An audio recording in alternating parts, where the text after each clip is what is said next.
Сайн байцгаана өрхөн үзэгчдээ. Монголын мэдээ сувгийн цагийн хүрд мэдээллийн хөтөлбөр эхэлж байна. Хятадын тал ганц модны бомбтор гаргаж байгаа уул уурхайн бүтээгдэхүүнээс татвар авахар болжээ. 95 сум 30 см-ээс зузаан састай үлжиж байна. 12 дугаар сан 3-аас дахин цас орж цаг гар хүйтэрнэ. Ахмадууд чөлөө цагаа өнгөрөөж амарч хөгжихтэйгээр үйлчлүүлэх эрх зүйн орчинд бүрдүүлнэ. Дорнодод техникийн спиртэнд хордсон 8 өвчтөн бүсийн төв дэмжиж байна. Цагдаагийн 76 албан хаагч ажил үргээ гүйцэтгэж яваад аминаас алдсан. Тэдний арга эхэнд ердөө 10 сарын цалинтай тэнцэх хэмжээний тэтгэмжил өгдөг.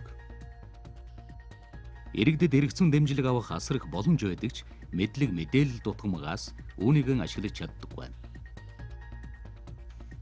Одоо эдгээр бол бус мэдээг дэлгэрүүлэн хүргэе. Бүгд найрамд Хятад ард улсын зүгээс манай улсаас авдаг уул уурхай зарим нэр төрлийн импортын бүтээгдэхүүнийхээ татвар хураамжийг нэмэх шийдвэр гаргасан байна. Гэхдээ төв засгийн газраас нь биш, улаад дунд хошууны ардын засгийн газраас ийхүү шийджээ. Энэ шийдвэрээс манай улсын экспортод гарах нөлөөллийг тооцож үзвэл зөвхөн нүүрсэн дээрлэхэд жилд 30 тэрбум төгрөгийн хураамж нэмж төлөхөр байна. Монгол улс жилд 20 сая тонн нүүрс Хятад руу экспортлдог. Үүний 10 сая нь ганц модны бомбтоор дамжин Хятад улс руу гарч байгаа. Тус бомбтоор нэвтрэх ачааны тонн тутамд 8 йон, машин бүрээс 10 йон, 10,000 йонаас давсан үнийн дүнтэй үнэт металлаас 2% хураамж авах оруулжээ.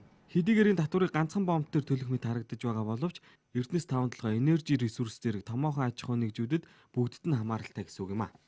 2 дүрм зөрчиж гэнэ гэж хэлж байна. Нэгдүгээр эдхийн алдааны байгууллагын дүрм, хоёрдугаар Монгол улсад нэн тааламжтай нөхцөл олгосон өөрийнхөө дотоод хууль дүрмийг зөрчиж байна. Тийм учраас одоо манай нөхдүүд энэний өөрсөнд нь ойлгуулж тэр орон нутгийн нөхдүүд тэрийг мэдэхгүй байж магадгүй. Яамд нь юм уу холбогдох дээд удирдлагууд нь гэж энийг нэн даруй зохицуулах нь зүйтэй. Ганц модны бомбт нь орон нутгийн чанартай бомб учир тухайн орон нутгийн удирдлагуудын шууд шийдвэрээр татвар хураамжаа нэмэх эрх зүйн үндэслэлтэй юм байна. Тус бомбыг олон улсын стандартад нийцүүлэн үйл ажиллагаагаа өөрчлөхийг нүүрс экспортлагч компаниуд олон удаа ярьж байсан ч өнөөдрийг хүртэл ажил хэрэг болоогүй маа. Хэрвээ олон улсын стандартыг мөрдлөгөө болгосон бол ийм шийдвэр гарах боломжгүй байсан судлаачид ингэж тайлбарлалаа. Тэгэхээр замын үд ирээнээр одоо худалдаалагдж байгаа импортоор гарч байгаа бүтээгдэхүүнд бол ийм татвар хураамж байдгүй шүү дээ. Яг тэгвэл замын үд чинь бол өөрөө олон улсын шин чанартай бомб учраас нөгөө олон улсын худалдаа гэрээг одоо конвенцийн дагуу шийдэгдэж байгаа. Энэ одоо манай Монгол улсын экспортын 50-аас дээш хувийг хийж байгаа. Энэ гашуун сухад ганц модны бомбт чинь бол олон улсах биш орон нутгийн бомб учраас орон нутгийн шийдэд ингээд дарамт үүсгэж байгаа юм л да. Орон нутгийн эрх хэмжээнийхээ хүрээнд гаргасан шийдвэр учир манай улсын холбогдох яамдад мэдээлэл бүрэг хүлээдэг юм байна. Тиймээс уул уурхай хүнд үйлдвэрийн яамд албаасны мэдээлэл ирээг байна. Бид тус яамнаас энэ асуудалд ямар байр суурь баримталж байгааг нь тодруулах гэсэн боловч судалж байна гэсэн хариулт өглөө. Эдийн засгийн нөхцөл байдал хүндхэн бас дэлхийн зах зээл дээр уул уурхайн түүхийдийн үн ханш уналттай байгаа энэ үед инхүү татвар авч эхэлсэн үйлдвэрлэгч нарт одоо хүндхэн тусч болох юм. Хэрвээ хэрэгжээд эхэлвэл 30 тэрбум төгрөг гэдэг их мөнгө. Одоо дараагийн мэдээг үзүүлье. Энэ сарын 3-наас нутгийн хойд хэсгээр 4-нд ихэнх нутгаар цас орж, цасан шуурга шуурч хүйтэрх төлөвтэй байна. Одоогийн байдлаар өвжилт хүндрэх эрсдэлтэй зарим сумдын нутагт цасны зузаан 30 см-ээс дээш давсан байна. Дахин цас орвол өвжилтийн нөхцөл хүндэрч болзошгүй байгааг салбарын яамнаас мэдээллээ. Өнөөдрийн байдлаар 13 аймгийн 95 сумд өвжилт хүндрэх эрсдэлтэй байна. Увс, Ховд, Завхан, Булган, Хинтээ аймгийн зарим сумд, Хөвсгөл, Сэлэнг аймгийн ихэнх сумдад цасны зузаан их байгаагаас мал бэлчээрлэх боломжгүй болжээ. Алтай цаадах 3 сум буюу Булган, Уянж, Алтай сумдууд байгаад байгаа. За энэ сумдууд бол урд өмнөх 2009-аас 10 онд бас нэлээдгүй хохирол амсж байсан ийм сумдууд. Одоогийн байдлаар бол ялангуяа Булган, Уянж тал руугаа бол цасны зузаан ихтэй. Одоо хамгийн их нэхэд байдаг 38 мм одоо 38 см-ийн хэмжээний цас сунсан их зузаан балчтад одоо бэлчээр ашиглах боломж нөхцөл бол нэлээд хүндэрсэн байгаа. Байгаль цагуурын хүндрэлийг хохирол багтай даван туулах зорилгоор салбарын яамнаас мачтад туслах сайн санааны аяныг санаачлан өрнүүлж байна. Аяны өрөөнд цугларсан нийт шаардлагатай дулаан хувцс хүнсний бүтээгдэхүүн бусад тусламжийг малчтад хүргүүлж эхэлжээ. Байгууллагуудын нэг өдрийн салангаас өсөөлээд За тэгээд одоо бүхэн холбооныхан, морин спорт уяжт холбооныхан энэ санаачлагуудыг маш их дэмжиж байна. Бас нутгийн зөвлөлүүд маш их төвтэй ажиллаж байгаа бас хэлмээр байна. Бид бүхэн орон нутгатаа яг энэ хэдхэн хоногийн энэ бас намжмал арай нэг одоо нэмж засгараагүй хөдний баг зэргийн суларсан зам даваа буцаад нээгдсэн энэ үедээ бол малчтаа тусламж хүргэх шаардлагатай арга хэмжээгүүдийг авах арга хэмжээг бол шуурга зохион байгуулж байна. Одоогийн байдлаар нийт нутгийн 50% цасан бүрхүүл тогтжээ. Энэ сарын 3-наас ихэнх нутгаар хүйтэрч 4-5-нд, баруун аймагуудын нутгаар 6-нд зарим газраар бага зэргийн цас орж цасан шуурга шуурна гэж цагуурийн байгууллагаас мэдээлж байгаамаа. Улсын хэмжээнд 200 мянган ахмад настан байгаа нь өнгөрсөн оноос 20% өссөн үзүүлэлт юм.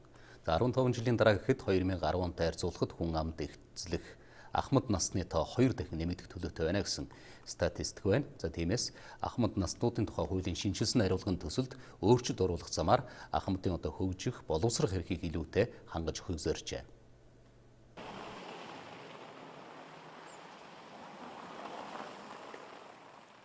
Хөдөлмөр нийгмийн хамгааллын яамнаас ахмад насны тухай хуулийн төслийг боловсруулан улсын хурлд өргөн бариад байгаа. Энэ хуулинд өмнө байсан ахмад насны нийгмийн халамжийн асуудлуудыг хэвээр хадгалахын дээр тэдний хөгжих бололцоог нэмж тусгаснараа онцлог юм. Тухайлбал дүүрэг бүрт одоо байгаа нөөц бололцоогоо ашиглан ахмадын өдөр өнжүүлэх төвийг ажилуулах, тэдний чөлөө цагаа өнгөрүүлэх орчныг бий болох боломжтойг ч тусгасан байна. Энэ нь тэдний хуримтлуулсан мэдлэг ур чадвараа хойч үедээ өвлүүлэх, нийгмийн амьдралд идэвхтэй оролцох нэг гарц болно гэдгийг хөдөлмөр нийгмийн хамгааллын дэд сайд хэллээ. Ахмадуудыг одоо бас өөрсдийг нь хөгжүүлэх тал дээр, чөлөө цагаа өнгөрөөх тал дээр нь хоорондоо мэдээлэл солилцох тал дээр бол бас илүү төлөв анхаарч өгье гэж байгаа. За ингэснээрээ бол одоо насжилтыг нэмэгдүүлэх, эрүүл мэндэд сайнаар нөлөөлөх, одоо нийгэмдээ өөрсдийнхөө хувийн нэмрийг оруулах, бас хүсэл зорилгыг илүү нэмэгдүүлэх тал дээр бол одоо ахмадын өдөр өнжүүлэх гэсэн ийм халамжийн үйлчлэгийг оруулж байгаа. За энэ өдөр үйлчлүүлэх үйлчлэгээ бол ахмадуудын чөлөө цагаа зөв болгосон өнгөрөх орчин нөхцөлийг бүрдүүлэх тал дээр бол илүү төлхөө одоо оруулж өгч байгаа. Чингэлтэй дүүрэг гэхэд 13 мянган ахмад настантай. Тэд нийгмийн халамжаас 69 нэр төрлийн үйлчлэгийг хүртэх боломжтойгоос амралт совилын газраар үйлчлүүлэх, түлээн нүүрсний хөнгөлөлтөд хамрагдах хүсэлт ихээр ирүүлдэг байна. Мөн нөхцөл байдлын үнэлгээнд хамрагдах хүсэлтэд иргэдийн дийлэнх нь ахмадууд байжээ. Амьдрах орчин нөхцөл нь бол яг нэг шаардлага байхгүй. Өөрийн гэсэн гэр орон байхгүй. Хүнд нөхцөлтэй байгаа амьдарч байгаа юм ахмадууд байгаа.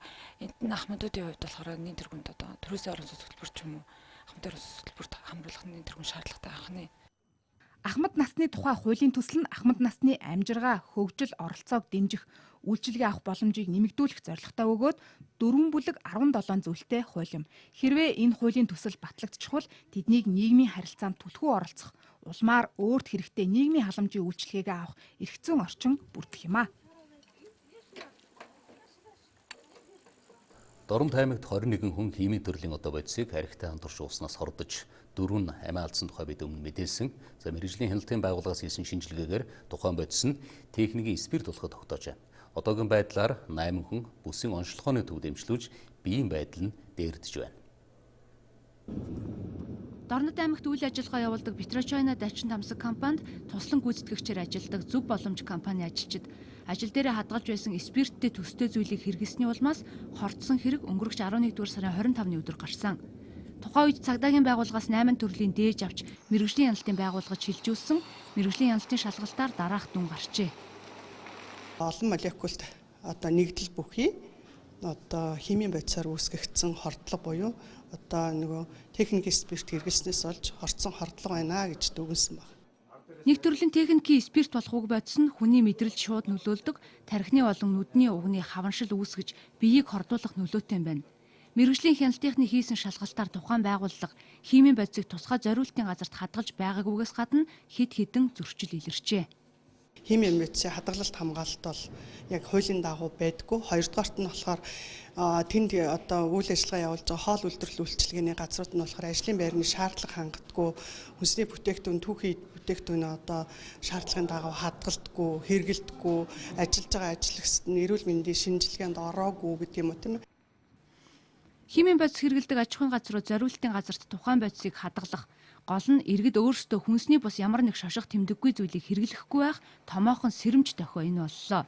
Химийн бодисыг архитаа андуурчулсан ажилчдын нэг нь газар дээр амиа алдаж, 3 нь эмнэлэгт хүргэгдэн нас барсан юм а.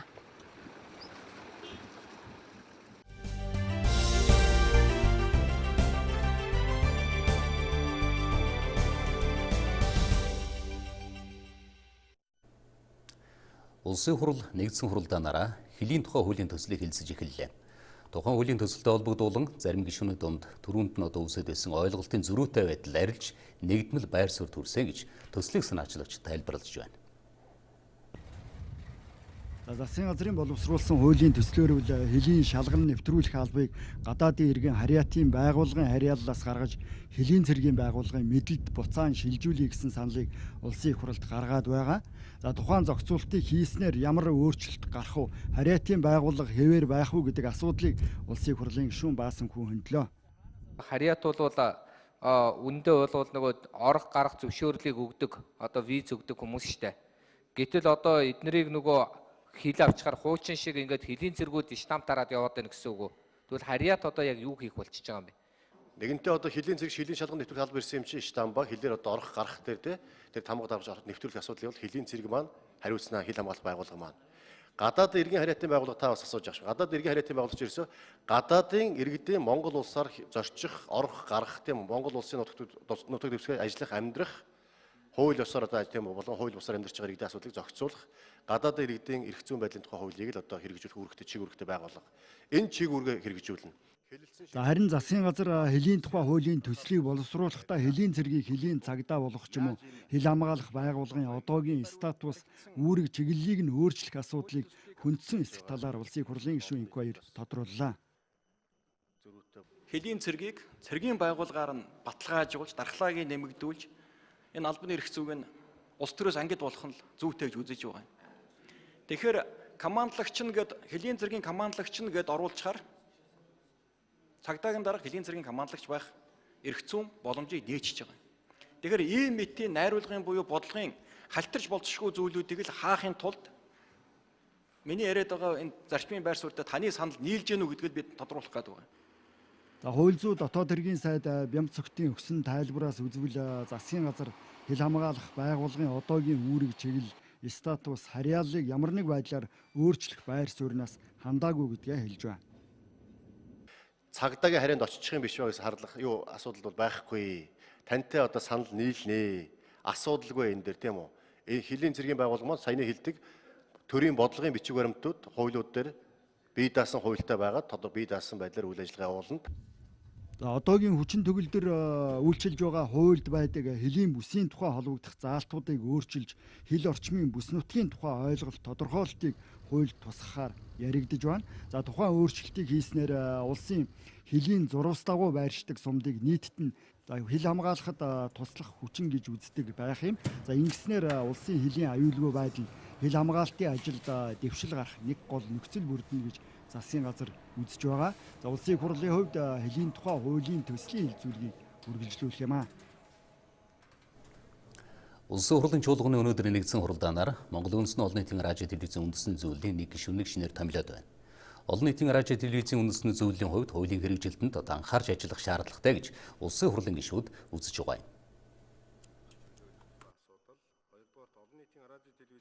За олон нийтийн радио телевизийн тухай хууль 2005 онд батлагдаж байсан. За тухайн хуулийн үзэл баримтлалаар бол олон нийтийн радио телевиз улс төрөөс ангид байх ёстой боловч хууль хэрэгжиж чадахгүй нөхцөл байдал үүссэн, эсрэгээр эргэсэн гэдгийг улсын их хурлын гишүүн нэмд орж хэлж байна. За энэ талаар чуулганы нэгдсэн хуралдааны үеэр байр сууриа илэрхийллээ. Улсаас асар их мөнгө авдаг. Дандаа улс төрийн зорилготой хөнгөөс захирлаар томилогддог. Тэрэнд нь үндэсний зөвлөл нь хяналт тавьж чаддгүй. Ерөнхий дарга болсон хүн хамаг юма бужигнуулдаг. Одоо ч гэсэн байдал ийм л байна л да. За олон нийтийн радио телевизийн үндэсний зөвлөл бол байгууллагынхаа төвшөнд хууль зөрчигддөг байдлыг таслан зогсооход голлох үүрэгтэй ажиллах учиртаа хуулиа хэрэгжүүлэхэд анхаарах шаардлагатай байгууллага гэдгийг улсын хурлын гишүүд сануулж байна. За хэрв Монголын үндэсний олон нийтийн радио телевиз хуулиа мөрдөөд ажиллавал элдв сөрөг үйлдэлүүд гарахгүй байх боломж бий гэсэн тайлбарыг улсын хурлын төрийн байгуулалтын байнгын хорооны дарга Инх Болд өгч байна. Шаардлагатай бол хуулинд зарим нэмэлт өөрчлөлт оруулж болно. Шаардлагатай бол томилсон байгууллагын хувьд үндэсний зөвлөлтөөр Монгол Улсын их хурал бас ярилцаж яагаад ингэ болохгүй байна? Яг юунаас болов? Хуулиндаа байна уу, хүмүүстэй байна уу гэдгийг ярих боломж бий. За үндэсний телевизийг төр засгийн харьяаллаас гаргаж олон нийтийн статустаа болгосон чухал алхам байсан гэдгийг Улсын хурлын гишүүн Саран Гэрэл тайлбарлаж байна. За харин үндэсний зөвлөл нь хуулийн хэрэгжилтийг хангаж ажиллах шаардлагатай. За бас хууль эрх зүйн орчныг нь ч цаашд боловсронгуй болох ёстой гэж эрхэм гишүүн үзэж байгаа юм аа. Олон нийтийн радио телевизийн тухай хуулинд үндэсний зөвлөл өөрийгөө хянах тийм залттай. Аливаа хяналт хүнлэнгийн байдаг болохоос өөрийгөө хяндаггүй. Тийм учраас үндэсний зөвлөл энэ хугацаанд өөрсдөө хязгаарч хянаагүй. Хэрэг нэг хаяа ажлын хэсэг гардгийн. Тэдгээр нь дандаа өөрийнх нь талдаа шийдвэр гаргадаг. Тийм учраас хуулинд үндэсний зөвлөлийг хянах хяналт нь хүнлэнгийн байхаар ийм залтууд заавал оруулах шаардлагатай. За Улсын хурлын хувьд Монголын үндэсний олон нийтийн радио телевизийн үндэсний зөвлөлийн гишүүнээр сэтгүүлч Яруу найрагч Хайдвын Чилажовыг томилоод байна. За олон нийтийн радио телевизийн үндэсний зөвлөл нийт 15 гишүүний бүрэлдэхүүнтэйгээр ажиллах юм аа. Нээлтийн нийгэм форумоос иргэдийн дунд судалгаа явуулахад 55% нь амьдралдаа хууль эрх зүйн дэмжлэг авах бэрхшээлтэд тулгардаг гэсэн судалгааны дунд гарчээ. Бас иргэдэд эрхээ хамгаалж эрх зүйн дэмжлэг авах боломж нь бүрдүүлсэн ч энэ талын мэдлэг мэдээлэл дутуугаасан үүнийг ашиглаж чаддаггүй ч бас энэ судалгааны дунгаас харагдсан байна. Иймд хууль зүйн дотоод хэргийн яам нээлтийн нийгэм форумтай хамтран бүх нийтийн боловсрол чадварыг дээшлүүлэх нь хөтөлбөрийг хэрэгжүүлэхээр болжээ. Иргэд өөр тулгамдсан аливаа асуудал бэрхшээлээ хэрхэн шийдвэрлэх арга болон хаана хандхаа тэр бүр мэддэггүй. Мөн хууль шүүхийн тогтолцоонд итгэх итгэлс бол төрийн үйлчлэгээ хүнд суртал чирэгдлэхтэй гэж үзэж байгаагаас болоод хуулиар олгогдсон эрх боломжоо тэр бүр ашиглаж чаддаггүй байна. Тиймээс иргэн бүрийн эрх зүйн мэдлэгийг дээшлүүлэх шаардлагатай байна гэсэн дүгнэлт нээлттэй нийгмийн хүрээлэнгээс хот хөдөөгийн 2000 орчим хүнээс төвөрлөн хийсэн үг судалгаанаас гарчээ. Олон тохиолдолд бол иргэд тулгарч байгаа бэрхшээлээ шийдвэрлэхийн тулд одоо ямар нэгэн алхам хийдэггүй юм байна. За хийдэг хүмүүс нь байлаа гэхэд албан ёсны тогтолцоор бол хандахгүй байна. Албан ёсны тогтолцоор хандсан ч гэсэн шийдвэрлэлтийн хувь бол маш бага байна.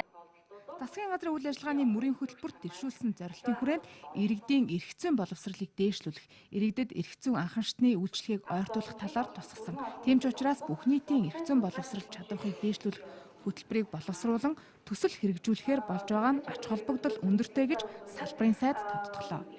Өөрт одоо хуулийн асуудал тулгархад тэрийг шийдэж чаддаггүй тохиолдлууд нийтлэг байна. Үндсэндээ одоо 5 хүн дутмын нэг нь хууль ёсны эрхээ хамгаалах талаар тодорхой ойлголттой 4 нь буюу одоо 80 орчим хувь иргэдийн маань хаана хэн хандах вэ, яаж асуудал шийдэхийг мэддэггүй юм судалгаа гарсан байж байгаа. Тийм болохоор одоо бүх нийтийн эрх зүйн боловсролыг дээшлүүлэх хүрээнд хүн зөрчигдсөн эрх хуулийн асуудал тулгарх юм бол одоо ах トゥ найз нөхөд танил тал гэдээ явдаг эсвэл за хааштай одоо би асуудалд орчлаа гэд зөнгөөр хайчдаг энэ байдлыг болёо.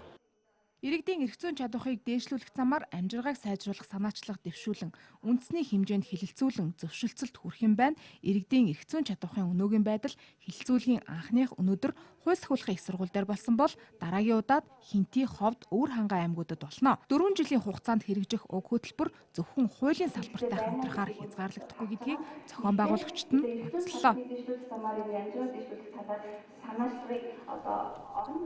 Монгол Улсын цагдаагийн байгууллагын түүхэн хугацаанд цагдаагийн 76 албан хаагч үр гүйцэтгэж яваад амнаас алджээ. Өнөөдөр тэдний гэгээн дурслыг хүндэтгэж бид мартахгүй хүндэтгэлийн ажиллагаа боллоо. Энэ үеэр цагдаагийн албан хаагчдын арга ирхэн эрхэлж байгаа ажлынх нь онцлогтой уялдуулан амнаас эрүүл мэндийн даатгалд нь одоо бүрэн хамруулж хэрв нас барсан тохиолдолд үлдэж байгаа арга ирхэнд нь нийгмийн халамж үзүүлж байх ёстой гэж хүсэж байсан юм. 2002 онд Хаанул дүүргийн жижүүрийн ахлах ажилтан Ахмад Шажинбатын хурандаа ажил үүргээ гүйцэтгэж яваад амнасаа алдсан. Талигаач цагдаад ажиллаж байх 20 жилийн хугацаанд хөдөлмөр зүтгэлээ үнэлүүлж одон медалаар олонтоо шагнуулж байсан. Гэхдээ хорвоогоос одоход нь түүний гэр бүл үр хүүхэд насан туршдаа өнчирчүүлсэн ч тэдэнд олгох тэтгэвэр тэтгэмжийн асуудал онгорхоо хിവэрүүлсэн нь эргэж харах асуудлын нэг мөн гэдгийг энэ салбарт ажиллаж байгаа мянган цагдаагийн албан хаагчийн арга гэрийг төлөөлж талигаач ихнэр Алтан цэцэг ярьлаа. Би бол хоёр жоохон хөвгтөл үлдсэн. Тэгэхэд би бол цагдаагийн байгууллага тим юм гэж өдөөс ямар ч асуудал энэ төр гаргаж байгаагүй. Цаашаа амьдрахын төлөө зүтгэж байгаа юм чинь. Одоо хүртэл өнөөдөр хүртэл би зүтгэж яваа нэг хүүхдээ ингээл цагдаагийн байгууллагад ингээд оруулчихсан. Одоо нэг хүүхдээ бас сургаал өөрөө ажил хийгээл ингээд өөрөх толгойлол амьдрч байгаа шүү дээ. Хүн ардынхаа эрүүл амгалан амьдралын төлөө цаг наргүй ажилдаг цагдаагийн ажил онцлог ихтэй. Тэд хүний төлөө гэсэн сэтгэлээр хүнд хүчний ард гардаг болохоор ажил бүтээлийг нь өндрөөр үнэлж, урамшуулж, алдаршуулж байх учиртайг бид мартахгүй хүндэтгэлийн ажиллагааны үеэр цагдаагийн алба хаагчдын төлөөлөл хэлж байна. Орон тоогийн ядад гүйцэд хангалттай болгочвол энэ хүмүүсийн ээлж дандаа тулаа ээлжээр тэгэл нэг бор хоногтой гэртээ орох байдлаар байж байгаа шүү дээ. Тэгээд удахаар улсынхаа боломж нөөцөөсөд боломжит л бид өөрсөнд хангалттай үнчээр энэ алба хаагч нар аль чаяг үедээ бол ингэж л ажиллаж ирсэн энэ үүргээрээ л бид ажиллах л байна. Хамгийн сүүлд хэд энэ оны 4-р сард Өвөр Хангай аймагт 21 настай дэд ахлагч Ген ажил үүргээ гүйцэтгэж яваад бусдын гарт хорлогдсон. Тиймээс эрсдэл ихтэй бас хариуцлага өндөртэй энэ албыг хаадаг цагдаагийн алба хаагчдад сонор сэрэмжээ дээшлүүлж өөрийгөө хамгаалах талын мэдлэг ур чадварыг нь нэмэгдүүлэх шаардлагатай байгааг онцолж байлаа. Мөн энэ үеэр цагдаагийн албанд мөр зэрэгцэн ажиллахаар зориг шулуудсан залуус тангараа өргөсөн юм.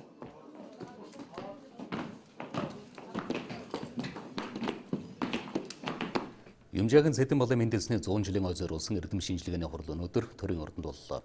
Юмжаагийн Цэдэн болвол улс орны тусгаар тогтнол, бүрэн эрхтэй байдлыг бэхжүүлэх, ард түмний сайн сайхны төлөө бүхэл амьдрал тэмцлэн зориулсан төр нийгмийн нэр зүтгэлтэн байсан гэж эрдэмтэн судлаачид үнэлж байна.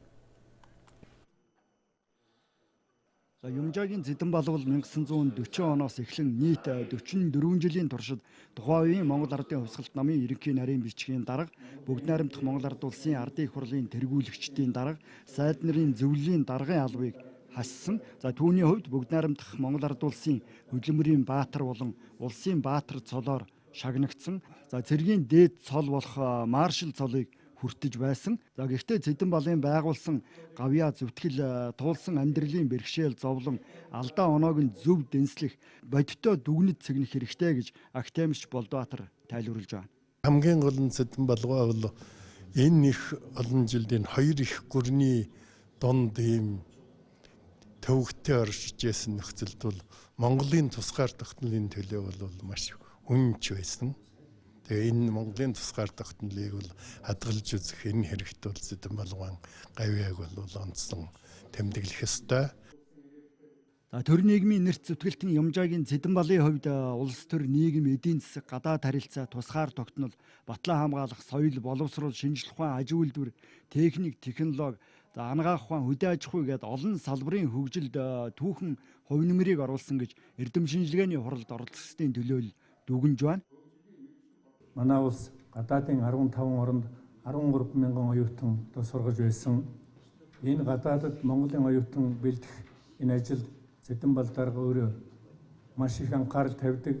За түүний удирдамж чиглэлийг цэгмэдуга улсын хороондоо өөрөө гардан хэрэгжүүлдэг байсан юм аа. Энд бол одоо 20 дугаар зууны монголчууд бидний олсон нийгмийн дэвшилтэд олсон хамгийн том одоо ололт бол яа харахгүй тийм ээ шинжлэх ухааны хөгжүүлсэн тэн дотроо бол Монгол Улсын шинжлэх ухааны академи байгуулагдсан асуудал байгаа. Монгол улсыг 44 жил удирдсан энэ хүний нийгэмд оруулсан хувь нэмэр үйл ажиллагааг хүүхэд багчуудад ялангуяа залуучуудад бол энэ талын дутмаг ойлголт ихтэй байгаа. Тийм учраас бид энэ талаар гүнзгий ойлголт төрүүлэх бодлого баримтланаа.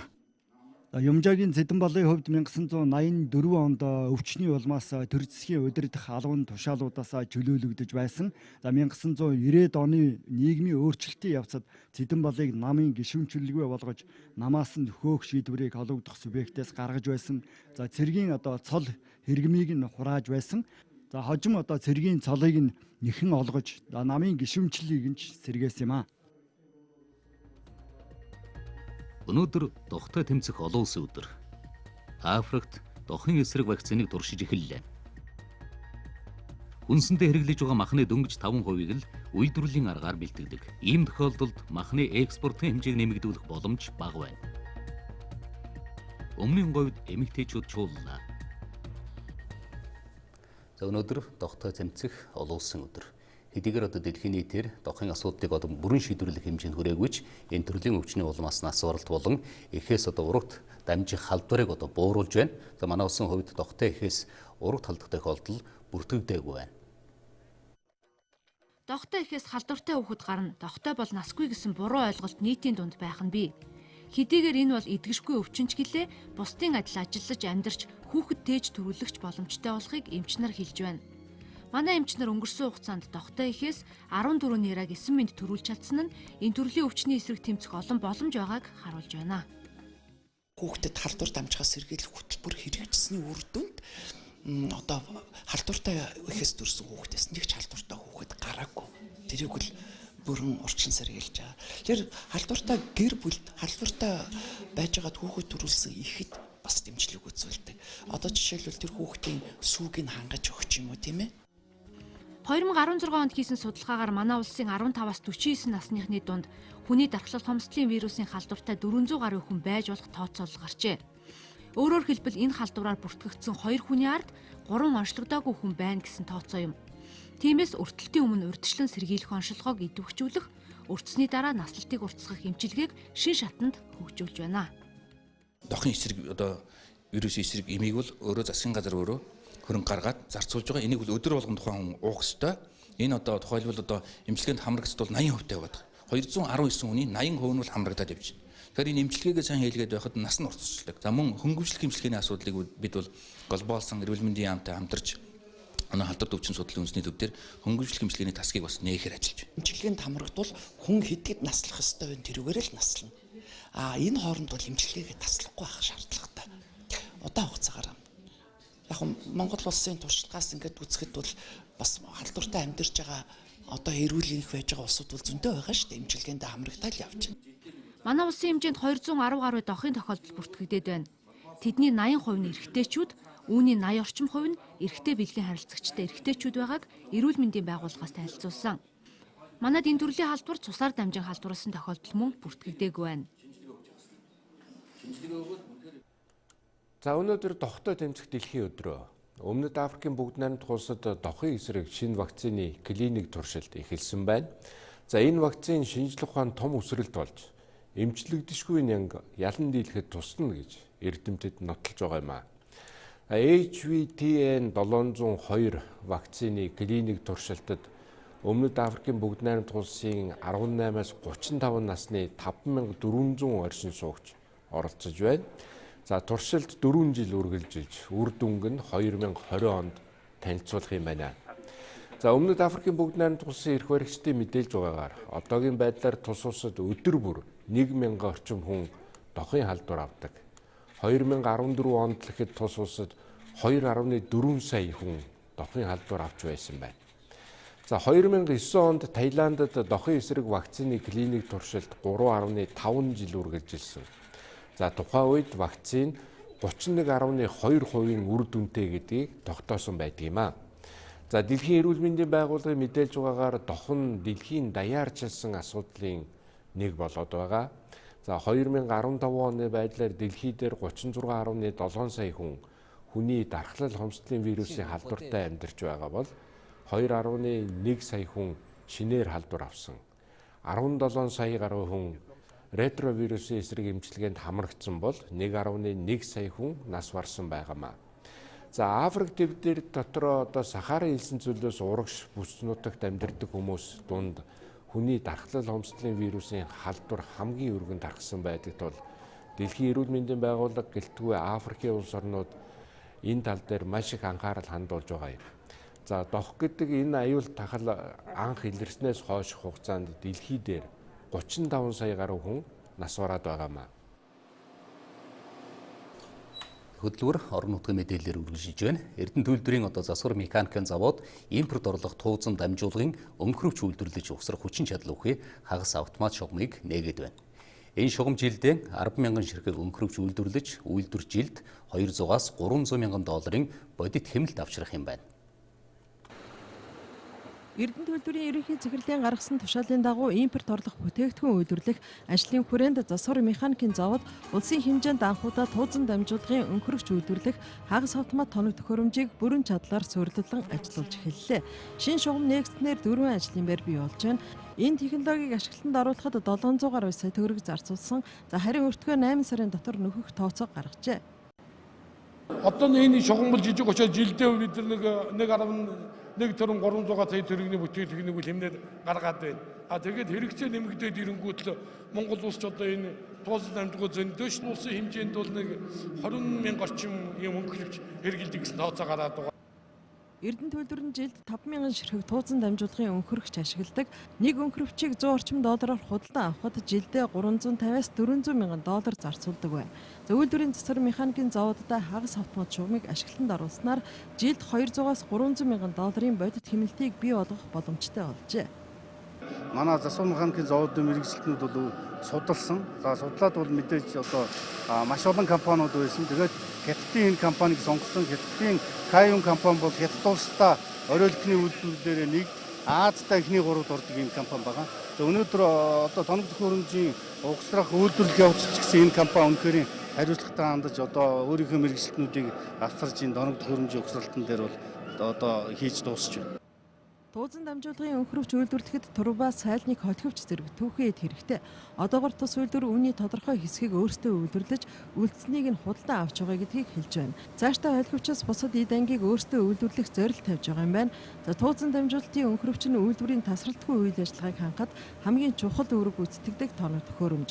Зөвхөн Эрдэнэ төлөвлөрөг гэлтгүү дулааны станц, барилгын материалын үйлдвэрүүд, хүнс, уул уурхайн үндсэн үйлдвэрүүд өргөнөөр ашигладаг байна. Монгол улс жилдээ 20 мянган ширхэг туузан дамжуулгын өнхөрөвч хэрэглэдэг. Энэ хэрэгцээгээ 100% импортоор авдаг.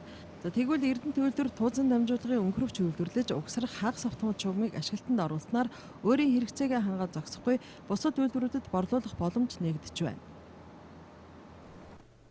Өмнөг аймгийн шилдэг эмэгтэйчүүдийн нэгдсэн чуулган 70 задад тодноолж, эмэгтэйчүүдийн өмнө тулгамдж байгаа асуудал, төрөөс хэрэгжүүлж байгаа бодлогын талаар хэлэлцсэн байна. Энэ жилийн чуулга уулзалт амьдрахад таатай говь нутаг урайнд болж байна. 5 дахь жилдээ зохион байгуулагдаж байгаа уг чуулганд 15 сумын төлөөлөл оролцож, эмэгтэйчүүдийн нийгэмд эзлэх байр суурь, орон нутгийн эмэгтэйчүүдийн өмнө тулгарч байгаа асуудлыг хөндлөө. Өмнөг аймагта яаж ажил хөдөлмөр бизнес эрхлэлийг цогцлон бүтээх вэ? Өмнөг аймгийн одоо эмэгтэйчүүд маань дэлхийн хэмжээний өрсөлдөх чадвартай эмэгтэйчүүд болж яаж хөгжих вэ? Дэлхийн одоо эмэгтэйчүүдийн нийтлэг жишгийг гаргасан ийм одоо олон сэдвүүдээр ихтгэл мэдээллүүдийг тавилаа. Эмэгтэйчүүдийг төр засгийн бодлогын түвшинд дэмжиж ажиллах, хөдөлмөр эрхлэлтийг нэмэгдүүлэх, эмэгтэйчүүдийн хөгжлийн чиг хандлагыг тодорхойлох гэсэн чухал сэдвүүдээр хилцэж байна. Түүнчлэн эмэгтэйчүүдээс гарч буй шилдэг санаануудыг хэрэгжүүлэхэд дэмжиж ажиллахаа аймгийн удирдлагууд онцолж байна. Томоохон уул уурхай одоо компаниуд уул уурхай хажууд нь одоо дэрэгдэн одоо ихэнхдээ бол уул уурхайд ирчүүд ажиллаж байгаа. Тэгээд түүний дэргэд одоо эмэгтэйчүүд ажиллах одоо ийм одоо хүнд хөнгөн үйлдвэрийг байгуулж гэсэн ийм саналуудыг тавьж байгаа. Хөтлийн чуулган бол ер нь бизнес эрхлэгч эмэгтэйчүүд, малчин эмэгтэйчүүдийн чуулган болж ирсэн. Энэ удаагийн чуулган бол нийт одоо бүх эмэгтэйчүүдийн нэгдсэн чуулган болж байгаа. Одоо бас арай өөр болж байгаа бах. Ерөнхийдөө бол манай говийн эмэгтэйчүүд их хүч хэрэгтэй. Тэгээд өөрсдөө их юмыг их хийхийг нөр нь ирмэлцдэг. Өөрсдөө л ер нь хүмүүсийн урдаар орж хийдэг ч юм уу тийм дайчин цэрэг хүчний байгууллагыг төлөөлж ирснийхээ хувьд цэрэг хүчний байгууллагуудын эмэгтэйчүүдийн дунд яг энэ байгууллагуудын дунд удирдах түвшинд тийм ээ бодлого шийдвэр гаргах түвшинд эмэгтэйчүүдийн оролцоо маш бага байна. Гэр бүл эмэгтэйчүүд гэдэг одоо маш их ярьж байна. Энэ одоо гэр бүлийн асуудал, энэ гэр бүлийн одоо найрсаг байдал, одоо гэр бүлийн хоорондын тэр харилцаа, тэр үр хүүхдэн одоо хэрхэн зөв хүмүүжүүлэх талын тэр асуудал одоо гол. Эмэгтэйчүүдийн нэгдсэн чуулганы хүрээнд өрхийн бизнес эрхлэлтийг өргөжүүлэх боломж, бизнесийн чиг хандлагад гарч буй өөрчлөлт, цахим орчин дахь эцэг эхийн хандлага сэдвээр хилцүүлэг өрнүүллээ. Манай улсын хэмжээнд мах бэлтгэлийн үйл ажиллагаа явуулж байгаа газруудын ердөө 5 орчим хувь нь стандартын шаардлага хангасан орчинд ажилладаг байна. Энэ бол манай улс гадагшаа одоо махаа экспортлох нь буй хэл дотооддооч эрүүлхэн одоо шаардлага хангасан бүтээгдэхүүн хэрэглэж чадахгүй байгаагийн нэг жишээ. Иргэдийн гар дээр очиж байгаа хүнсний бүтээгдэхүүний чанар стандартыг сайжруулахын тулд хуулийн болон хяналтын орчинд одоо шинжилэх хэрэгтэй байгааг салбарынхан хэлж байна. Хөдөө орон нутгаас махан бүтээгдэхүүнийг оруулж ирж зардаг худалдааны төвүүдэд хүнсний аюулгүй байдал алдагдах эрсдэл өндөр. Тээвэрлэлтийн шаардлага хангаагүй тээврийн хэрэгсэл зөөвөрлөхөөс эхлээд гарал үүслийн бичин тодорхойгүйгээд лангуун дээр стандартын шаардлага хангасан бүтээгдэхүүн худалдах орчин эхнээсээ зөрчигддөг байна. Хөдөө орон нутгийн нэг баг баригдаас авсан махан бүтээгдэхүүнийг тээвэрлэж явах замда өөр баг баригдаас ингээд махан бүтээгдэхүүнийг нэмж тээвэрлэдэг асуудал нь бол энэ гарал үүслийн хэрэгслийг тодорхойгүй болгох бодлоон туулах ийм муу зуршил дутагдал бол бас тийм сайн арилдахгүй түгээмэл хэвээр байна. Нийтдээ Монгол улсад бэлтгэдэг махны зөвхөн 5% жишээ нь жинхэнэ эрүүл ахуйн орчныг хангасан үйлдвэрийн аргаар бэлтгэж явах жишээтэй. За сүүн дээр мөн энэ асуудал бас яригдж байгаа. Манай улсад өнөөдөр хүнсний аюулгүй байдлын 600 орчим стандарт байдаг ч 400 гаруй нь олон улсын стандарттай зөрчилдөж байна гэж судлаачид үзжээ. Эдгээрээс заавал мөрдөх шаардлагатайг нь тодорхой болгож олон улсын стандартуудтай уялдуулах хэрэгтэй байгааг салбарынхан хэлж байна. Кодексын олон улсын стандартуудад тухайн жил болгон нэмэлт өөрчлөлтүүд ороод байдаг.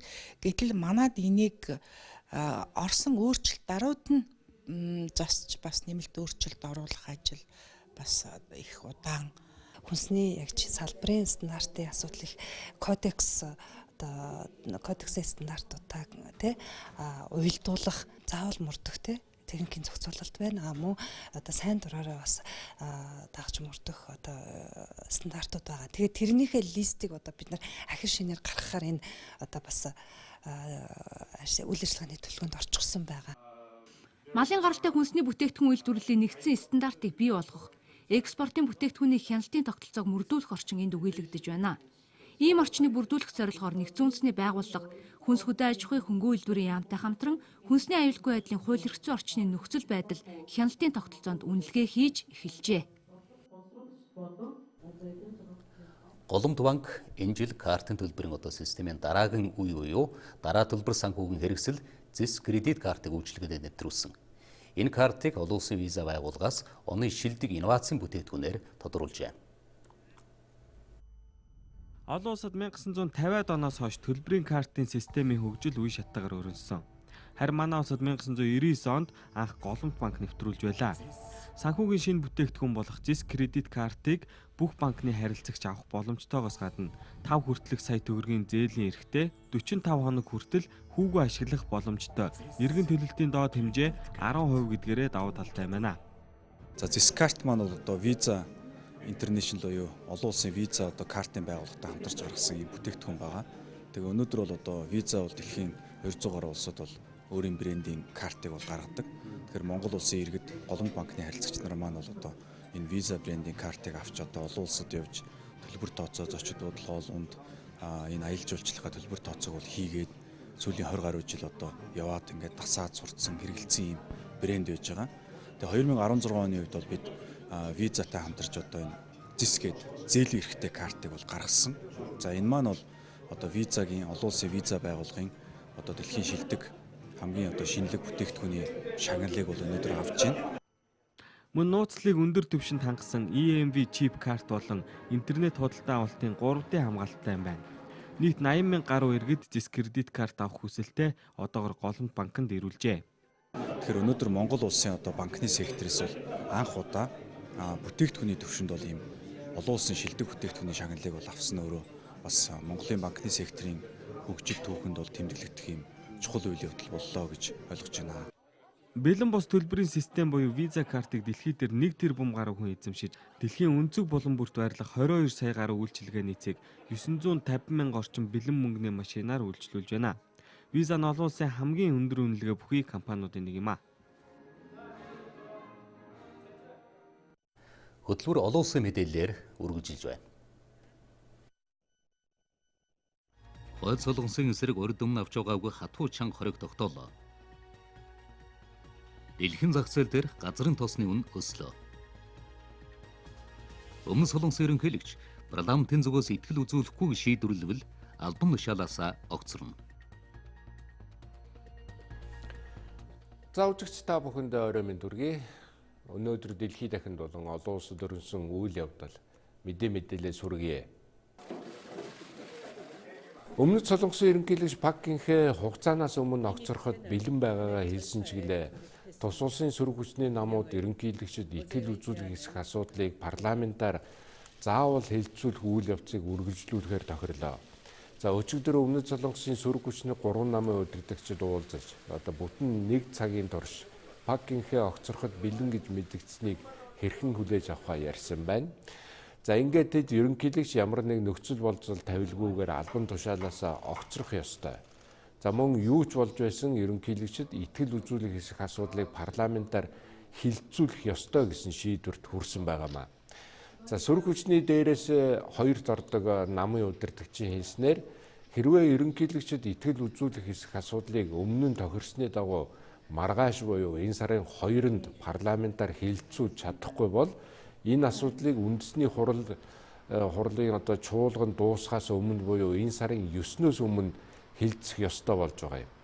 За тэгцүүр эрх баригч Сэнүүрийн нам дотор намынхантайгаа үзэл бодол нэлээд зөрдөг нэр хүнд бүхий гишүүн хэрвээ эрх баригч болон сөрөг хүчний намууд чуулган дуусахаас өмнө Пак Гин-хэгийн цаашдын хувь заяаны асуудлаар тохирч чадахгүй тохиолдолд өөрийнх нь тэргүүлдэг фракц ерөнхийлөгчид итгэл үзүүлэхгүй байхын төлөө санал өгнө гэдгийг мэдэгдэж байгаамаа. За авилгын шуугианд нэр нь холбогдсон Пак Гин-хэ өнгөрсөн мягмар гарагт ард иргэдэд хандаж үг хэлсэн. За гэвч түүний хэлсэн үг олон нийтийн дургуйслыг биелүүлж чадаагүймаа. Өмнөд Солонгосын олон нийтийн үзэж байгаагаар олон асуулт өнөөг хүртэл огт хариугүй үлдсэн. За мөн цаашид юу болох нь тодорхойгүй үлдсэн байгаа юм. Одоо олон нийт эрх баригч Сэнүүрийн нам ямар алхам хийх вэ гэдгийг хүлээж байна. ОПЕК-ийн гишүүн орнууд олборлолтоо бууруулах шийдвэр гаргасны дараа дэлхийн зах зээл дээр газрын тосны үн өслөө. За Лондон хотын түүхэн эдийн бирж дээр эх оны 1-р сард нийлүүлэх гэрээтэй Brent маркийн 1 баррел газрын тосны үн 9 орчим хувиар нэмэгдэж $50.47 хүрсэн байна. За Америкийн WTI маркийн газрын тосны үн ч гэсэн нэмэгдэж байна. За энд 1 баррел газрын тосны үн 8.3 хувиар нэмэгдэж $49 хүрээд байна. За мөн дэлхийн газрын тосны олборлолд эрхэлдэг компаниудын тухайлбал Британий BP, Францын Total, за болон бусад компаниудын хувьцааны үн өсөн нэмэгдэж байна. За ОПЕК-ийн гишүүн орнууд саяны хуралдаанаараа өдрийн олборлолтын хэмжээг 1.2 сая баррелээр хорогдуулахар тохирсон. За одоогийн байдлаар ОПЕК-ийн орнууд өдөртөө 33.6 сая баррел газрын тос олборлож байгаа бөгөөд тохиролцооны дүнд тэдний олборлолт 4.5 хувиар буурах ёстой болж байгаа юм а. За ингэснээр дэлхийд даяар олборлолт 1 орчим хувиар буурна. За хэрвээ ОПЕК-ийн гишүүн орнууд ярьж тохирсныхаа дагуу олборлолтын хэмжээг өдөрт 33 сая баррелд хүргэх тохиолдолд 2017 оны эхний хагаст Brent маркийн газрын тосны үн 1 баррел нь $56.5, за WTI маркийн газрын тосны 1 баррелийн үн нь $55 хүрч өсөх ёстой юм. За ингээд үндсэндээ ОПЕК-ийн гишүүн орнууд тохиролцоог ажилтгүй дагах тохиолдолд газрын тосны үн $6-оор нэмэгдэж байгаамаа. Бүгд найрамд гарчсан Солонгос ард улсын эсрэг шинээр хориг тогтоосноор тус улсаас бүгд найрамд Хятад ард улсад нийлүүлдэг нүүрсний хэмжээ дор хаяжил 62 хувиар буурахаас гадна энэ хоригоор зис, цайр, никель, мөнгөний экспортод хориг тавиа зогсохгүй бас хөшөө зурсгалын экспортод хориг тавьж байна. За бид бүхэн мэднэ Умард Солонгост их удирдагчдын том хөшөө баримл маш их байдаг. За энэ улс ерөн захиалгаар ийм том хэмжээний хөшөө бүтээж гадагш худалдагаараа бас алдартай юм. За нэгдсэн үндэсний байгууллагын ерөнхий нарийн бичгийн дараа Пан Ги Муны хэлснээр энэ удаагийн хориг бол урд өмнө байгаагүй хатуу чанга хориг юм байна. За хориг тавих тогтоол баталснаар аюулгүй зөвлөл Умард Солонгост цөмийн туршилтаа зогсоох дохио өгч байгаа гэдгийг Пан Ги Мун онцолж байна. За өнгөрсөн 9-р сарын эхээр бүгд найрамд гарчсан Солонгос ард улс цөмийн 5 дахь удаагийн туршилтаа амжилттай хийсэн тухай зарласан бөгөөд за энэ туршилт нь тус улсын цөмийн хөтөлбөрийн түүхэнд хамгийн хүчтэй туршилт болсон юм а. За тухайн үед Оросын холбооны улс, бүгд найрамд Хятад улс, Америкийн нэгдсэн улс, за мөн олон улсын эрчим хүчний агентлаг МАГАТЭ туршилтыг эрс зэмлэн буруу шаасан ба нэгдсэн үндэсний байгууллага шинээр хориг тавина гэж сүрдүүлж байсан. За үүнээс 2 хоногийн дараа Умар Солонгос Японы зүг баллистик буужин туршин харуулсан. За эрдэмтдийн үзэж байгаагаар бүгд найрамд гарчсан Солонгос ард улс ойрын зайны буужингаар тээвэрлэх цөмийн зэнэгт хошуутай болсон юм байна. За хэдийгээр яг одоогоор Умар Солонгост Америк нэгдсэн улсын нутаг дэвсгэрт хүрэх чадамжтай буужин байхгүй ч гэлээ тус улс цөмийн хөтөлбөрт нь цаад болохгүй бол ойрын 5-аас 10 жилд ийм буужинтай болох магадлал тун өндөр байгаа гэдгийг эрдэмтэд бас анхааруулan хэлж байгаамаа.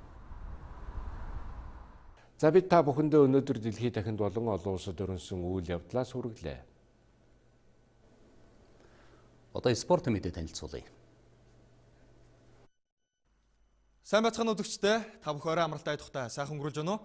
Монголын мэдээ сувг пүрэв гарагт спорт ертөнцид болсон томох хуралдаан тэмцээн үйл явдлын мэдээлэл сүрэх гээд бэлэн болоод байна. Монголын гимнастикийн холбоо Mongolia Open 2016 аэробик гимнастикийн олон улсын тэмцээнийг анх удаага өөрийн эх орондоо зохион байгуулж байна. Өнөөдөр буян тухай спорт ордонд эхэлсэн энэ тэмцээнд Оросын холбооны улс, бүгд найрамдах Солонгос улс, Вьетнам, Монгол гэсэн 4 орны шилдэг тамирчид ур чадвараа сорин өрсөлдөж байгаамаа. Монголын гимнастикийн холбоо аэробик гимнастикийн спортын төрлөөр ирэх 9-р сард Аз ТV аврах шалгаруулах тэмцээнийг эх орондоо зохион байгуулна. За энэхүү томоохон үйл явдлын өмнө тэмцээнийг зохион байгуулагчид дотооддоо Mongolia Open 2016 тэмцээнийг олон улсын жишгийн дагуу эхлүүлээд байна. Анх дугаар тэмцээнд 9 орны баг тамирчид мэдүүлгээ өгснөөс бүгд найрамдах Солонгос улс, Оросын холбооны улс, Вьетнам зэрэг орны гимнастикийн холбоод тамирчидаа илгээжээ. Нээлттэй олон улсын тэмцээнд 4 орны 260 гаруй тамирчид ур чадвараа сорин өрсөлдөж байна. За энэ тэмцээнд оролцож байгаа энэ гадны баг тамирчдаас гэх юм бол Вьетнамын тамирч одоо өмнө дэлхийн аврах шалгаруулах тэмцээнд бас медаль байранд шалгарч ирсэн. Мөн Аз ТV аврагуулж ирсэн ийм тамирчин бас оролцож байна. За мөн Солонгосоос мөн бас дэлхийн аврах шалгаруулах тэмцээнд бас амжилттай финалд шалгарч ирсэн ийм тамирчид бол оролцож байна. Бас энэ дэлхийн аврах финалд шалгарч ирсэн тамирч маань ер нь Азад бол эхний 3 байрт бол тогтмол амжилт үзүүлдэг ийм тамирчид бас энэ тэмцээнд ирснээр тэмцээний бас өрсөлдөөнийг бас илүү бий болгож байна. За 4 улсын аэробик гимнастикийн шилдэгүүд энэ тэмцээнд олон улсын стандартад нийцсэн дивжээ болон шалан дээр үзүүлбэрээ төлөвлөж байна. Тэмцээнд оролцогчид 12-аас 14, 15-аас 17, 18-аас дээш гэсэн 3 насны ангилалд эрэгтэй эмэгтэй ганцаарчилсан хос, холимог хос, гурвалсан болон багийн степ гэсэн аэробик гимнастикийн үндсэн 7 төрлөөр өрсөлдөж байна. Монголын үндэсний олимпийн хорооны 60 жилийн хүрээнд өнөөдөр тус байгууллагын ерөнхийлөгчөөр ажиллаж байсан ахмадуудыг хүлээн авч уулзсан хүндэтгсэн байна. Олимпизмын үе үеийн зүтгэлтнүүдэд Монголын үндэсний олимпийн хорооны өнөө цаг үеийн удирдлагууд 60 жилийн медалаа гардуул өгчээ. Монголын үндэсний олимпийн хорооны эхлэлсөөр 1956 онд тавигдж, 1962 онд олон улсын олимпийн хорооны гишүүнээр хэлсэн. 1990 оны хүртэл салбарын яам биеийн тамир спортын улсын хорооны харьяаныг жуулан ажиллаж иржээ. Улмаар олон улсын олимпийн хорооны хаартид тусгагдсан агуулгаар бие даасан бүтцтэй төрийн бус байгууллагын статуст 1990 оноос хойш шилжсэн байдаг. Улс их оронд хүн төрөлхтний спортын их наадмын үзэл санааг түгээн дэлгэрүүлэхэд чухал үүрэгтэй энэ байгууллагыг өнгөрөх 60-ны хугацаанд их спортын олон зүтгэлтнүүд удирдах иржээ. Тэдгээрийн төлөөллийг өнөөдөр хүлээн авч хүндэтгэл үзүүлж байгаа нь энэ юм аа. Түүх аваад үзэхэд бол сонир л доо ер нь дээр үеэсээ бол манайхын төрийн байгууллагын хавсраг байсан. Биеийн төрийн спортын үеийн төв зүйл гэж байлаа. Тэнд л байсан. Дараагаар нь биеийн төрийн спортын улсын хороо гэж байсан мөн тэнд байсан. Тэгээ 1990 оноос бол Монголын үндэсний олимпийн хорооны бие даасан байгууллага болсон юм байна. 60 жилийн хүрээнд бол олон арга хэмжээ зохион байгуулагдаж байгаа. Одоо 20, 21, 22-ны үед бол нэгдсэн одоо баярын хурал, бас одоо эрдэм шинжилгээний хурал, манай жил болгон болдог бүрчон одоо тэргүүндээ чанал гаргуулах ёсны ажиллагаа их мэт үе ялгаанд бол явагдах юм аа. Монголын үндэсний олимпийн хороо түүхэн он жилийнхээ хүрээнд энэ оны турш олон үйл ажиллагааг зохион байгуулж байна. За эдгээр ажлын дүгнэлт болсон томоохон арга хэмжээг энэ сарын 21-ээс 23-ны өдрүүдэд зохион байгуулахаар төлөвлөж байна. Монголын үндэсний олимпийн хороо өнгөрсөн 60 жилийн хугацаанд 14 олимпийн циклд баг тамирчтай дэмжиг, шигшээ баг тамирчдыг төр засагтайгаа хамтран бэлтгэх чиглэлд үүрэг хүлээн ажилласан байдаг бөгөөд эдгээрт үе үеийн удирдлагуудын түүхэн оролцоо, баримталж ирсэн бодлого чухал гэдгийг олимпизмын зүтгэлтнүүд хэлж байлаа. Сагсан бөмбөгийн мөнгөн цагаар клубээс зохион байгуулдаг үндэсний бөхчүүдийн цомын аврах шалгаруулах тэмцээн өнөөдөр эхэллээ. Энэ тэмцээнд аймагт цэргийн начин болон түүнээс дээш цолтой бөхчүүд 2 хэсэгт хуваагдсан өрсөлдөж байна. Тус тэмцээн 8 жилийн хугацаанд аймгийн Арслан болон улсын цолтой бөхчүүдийн дунд зохиогдож ирсэн. Харин энэ жилээс бөхчүүдийн санал хүсэлтийг үндэслэн аймаг цэргийн начин, харцаг, заан цолтнуудыг оролцуулсан бие зэрэглэлийн тэмцээнийг нэмж зохион байгуулж байгаа бөгөөд энэ төрөлд 12 баг өрсөлдөж байна. Харин аймгийн Арслан болон улсын цолтой хөгчүүдийн тэмцээн буюу бие зэрэглэлд 8 багийн тамирчид хөгчүүд ур чадвараас өрн өрсөлдөж байна. За өнгөрсөн удаагийн тэмцээнүүдэд манай Завхан аймгийн баг хуучин бид нар бас төрүүлж ирсэн манай баг тий Баяр Жавхлан ахлагчтай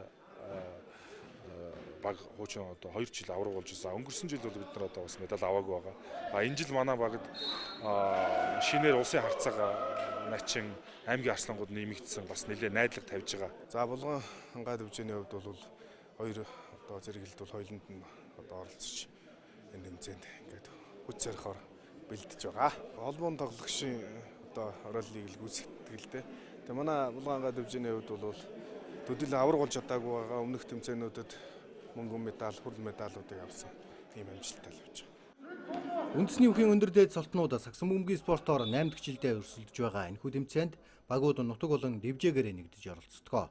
За өнөөдрийн байдлаар бие зэрэглэл буюу аймаг цэргийн начин харцаг заан цолтнуудын сагсан бөмбөгийн тоглолтууд спортын төв ордонд эхлээд байна. Монголын үндэсний сагсан бөмбөгийн холбооноос зохион байгуулж байгаа 21 аймгийн авраг шалгаруулах үндэсний лигийн тэмцээний улирлын тоглолтууд үргэлжилж байна. Өчигдөр спортын төв ордноо 3 тоглолт боллоо. Өчигдөр болсон эхний тоглолт хөвсгөл нэг үе болон Дундгов аймгийн багуудын хооронд өрнөсөн юм. Энэ өдөр аль hodсон баг нь улирлын 3 дахь ялтаа авч хүснэгтийн байр их боломжтой байсан учраас багууд тун хариуцлагатай тоглож байсан. Улмаар тоглолтын ялагч эцсийн мөчөд шидэгдэж 71-68 харьцаатай Дундгов аймгийн баг улирлын 3 дахь хожил авсан юм. Доржтан энэ өдөр багаа хожил авахд нэн чухал үргийг гүйцэтгэн 23 авч 20 удаа самраас бөмбөг авчээ. Харин хөвсгөл нэг үе угаас гэрлийн Чинбат 17 авсан амжилтаараа багаа төрүүлсэн байна.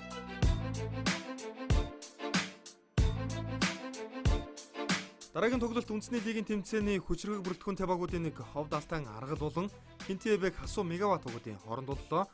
Легонер тамирчин Кевин Хаусыг багтаа нэгтгэсэн Алтан Аргал баг энэ өдөр тун жиг тоглолтыг үзүүлж байсан. Улмаар 84-81 харьцаатай Ховд аймгийн баг улирлын 4 дахь ялтаа авсан байна. Ховд Алтан Аргал багаас Болдбаатар 18 он аван 11 удаа самраас бөмбөг авч багаа төрүүлсэн бол олон улсын хэмжээний мастер Цэрэндовгийн Аз 2 15 оноо багийн ахлагч Даудэр Жимөх төвшин 13 он авсан юм а. Мөн лигийн хошоо аврагуулаад байгаа Альянстай харцаг багийн ахлагч Бүржүүн Болортулга 10 он авч 10 удаа самраас бөмбөг авс үзүүлэлттэй энэ өдрийн тоглолтыг өндөрлүүлжээ. Энэ өдөр үндэсний лигийн тэмцээний хүрээнд болсон сүүлийн тоглолт Увснуур болон Сүхбаатар Альянстай багуудын хооронд өргөсөн. Багууд хүснэгтийн сүүлийн байруудад чигдэж байсан учраас маш хариуцлагатай тоглолтыг хийсэн юм а. Тоглолтын эхэнд Сүхбаатар аймгаас 3-3 төрлөөр оюутны дэлхийн авраг шалгаруулах тэмцээнээс мөнгөн медалийг хүртээд байгаа.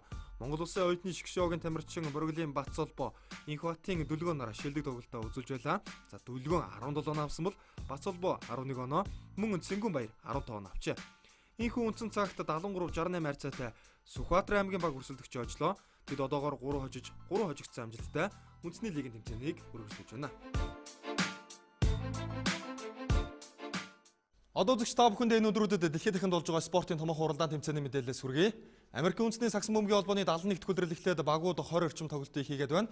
Өнөөдөр лигийн хүрээнд нийтдээ 10 тоглолт болж, Damian Lillard тэргүүтээ Portland Trail Blazers өөрийн талбайдаа Индианаг хүлээн авчээ. Өнөөдөр Mondo Center улсын тоглолтыг 20,000 орчим сагсан бөмбөгийн орхотнууд үзэж сонирхсан байна. Тоглолтын эхнээс талбай эзэн баг Portland-ийн залуус давмгаа тоглож байсан. Terry Stotts-ийн залуусаас энэ өдөр багийн лидер Damian Lillard 28 он авсан байна. Тэрээр мөн 10 онцтой дамжуултыг багийнханд өгчээ. Мөн Mo Harkless энэ өдөр гарааны бүрэлдэхүүнд багтан тоглож 23 он авсан бол CJ McCollum, Mason Plumlee, Alan Crabb, Evan Turner нар тус бүр 10-аас дээш авчээ. Инхүү тоглолт 131-109 харьцаатай Portland-ийн ил давуу гар өндрсөн юм. Харин Индианагаас энэ өдөр багийн бүрэлдэхүүнд нэгдсэн JFT-г 25 оноогоор багаа тэргүүлж Miles Turner, Aaron Brooks, Al Jefferson нар тус бүр 10-аас дээш оноотой энэ өдрийн тоглолтыг дуусгасан байна. Portland Trail Blazers ингэснээр улирлын 20 тоглолтод оролцож 10 хожиж 10 хожигдсон үзүүлэлттэй боллоо. Харин Индиана 9 хожиж 10 хожигдоод байна. Хойд Америкийн үндэсний хоккейн лигийн мөсөн талбайд өнөөдөр нийтдээ 3 тоглолт боллоо. Энэ өдрийн онцлог тоглолт лигийн өнгөрсөн улирлын авраг Pittsburgh Penguins болон Дорнод улсын шилдэг багуудын нэг New York Islanders багуудын хооронд өрнөсөн байна. Америкийн нэгдсэн улсын New York Islanders өнөөдөр өөрийн мөсөн талбайдаа лигийн 4 удаагийн авраг Америкийн нэгдсэн улсын Pittsburgh Penguins багийг хүлээн авсан. Тоглолт 3-ын турш маш сонирхолтой үргэлжлэж багууд хоккей спортын гайхамшигыг үзүүлж байсан. Джек Кафоногоор удирдуулсан Айлнерсын өдөр өрсөлдөгчөө 5-3 харьцаатай очлоо. Тэд багаараа тун жигдсэн байж Джонни Байчук, Джейсон Чимера, Кэси Сизикас, Андрес Ли, Никола Кулиминер тус бүр нэг шабыг оруулжээ. Харин хүчирхэг Пингвинсээс Конор Шери, Жастин Шулц, Евгений Малкин гэсэн багийн суперодод нь тус бүр нэг голыг орууллаа. Айлнерсын энэхүү сүүлийн 2 тоглолтод дараалал очсон ч үсийнхээ сүүлийн байрт бичигцээ өрүүлдлээ. Харин Питтсбург Пингвинс үндэсний хоккей лигийн 100 дахь удирал эхлээд 23 тоглолт хийж 13 хожоод байна. Одоогоор тэд 29 оноотой өрнөд үсийн 4-р байрт удиралыг өргөжлөж байгаамаа. Эрхэм үзэгч та бүхэндээ өнөөдөр манай улс эх оронд болоод дэлхийд дахин тулсан спортын томоохон хуралдаан тэмцээн үйл явдлын мэдээлэл сүргэлээ. Орой амралтай тухтай сайхан хүрээлээрэ. Баяртай.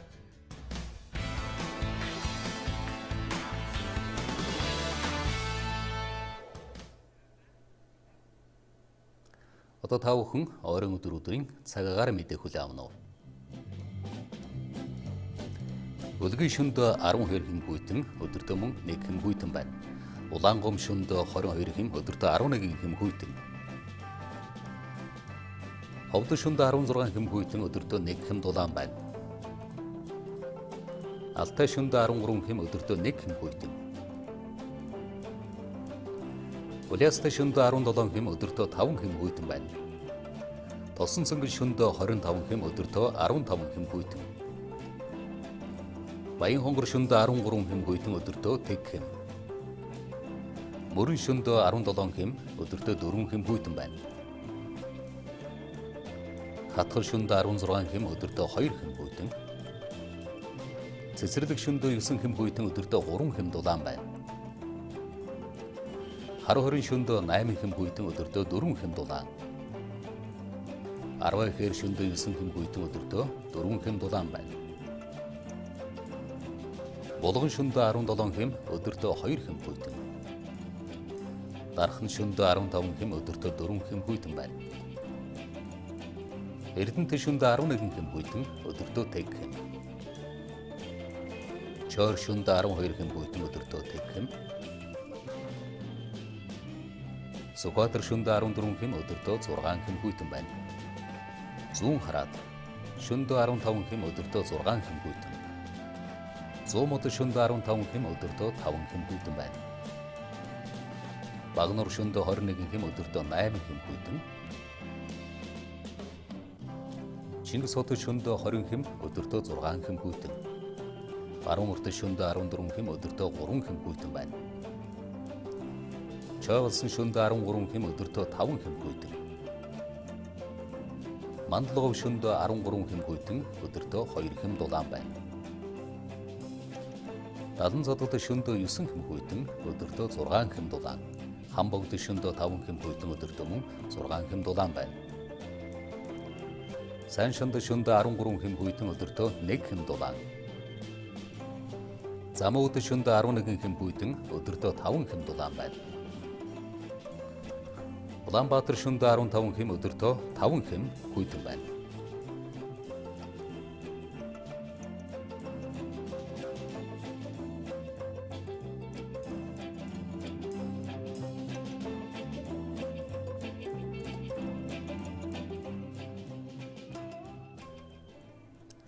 Монголын мэдээ суваг та бүхэнд цагийн хүрд мэдээллийн хөтөлбөрөөр хүргэлээ.